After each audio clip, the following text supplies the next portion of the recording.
Ito ay isang strawberry tart mula noong 1545 sa panahon ng paghahari ni Haring Henry ang ika-8 na sinasabing malaking tagahanga ng prutas na ito. Ang orihinal na recipe ay gumagamit ng maliit na uri ng strawberry na katutubo sa Europa. Kahit pwedeng pitasin sa ligaw, para lang sa mayayaman ang pagtatanim nito dahil malaki ang espasyong kailangan at isa lang ang bunga kada taon. Kaya kailangan mo ng malaking hardin kung gusto mong gumawa ng ganitong tart.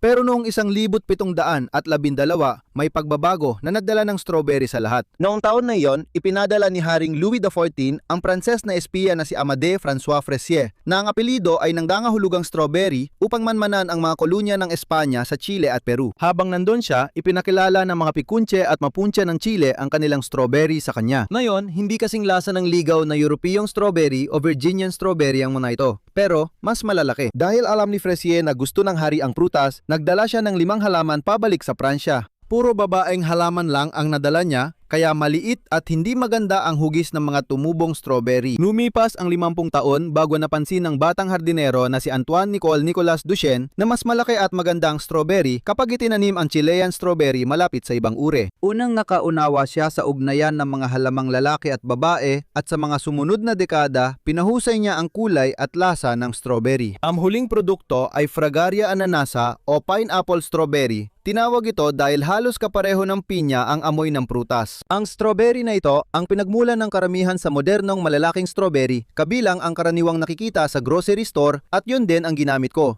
Mas mainam sana gamitin ang ligaw na strawberry, pero mahirap silang hanapin. Kahit modernong strawberry ang gamitin, puno pa rin ang lasa ng strawberry ang palamang parang custard. Ang crust na galing din noong 1545 ay malasa, malutong at masarap. Isa ito sa mga paborito kong recipe na nagawa ko sa channel at madali lang itong gawin. Panurin ang buong episode ng kasaysayan ng strawberry sa YouTube. Ang recipe ay nasa tastinghistory.com.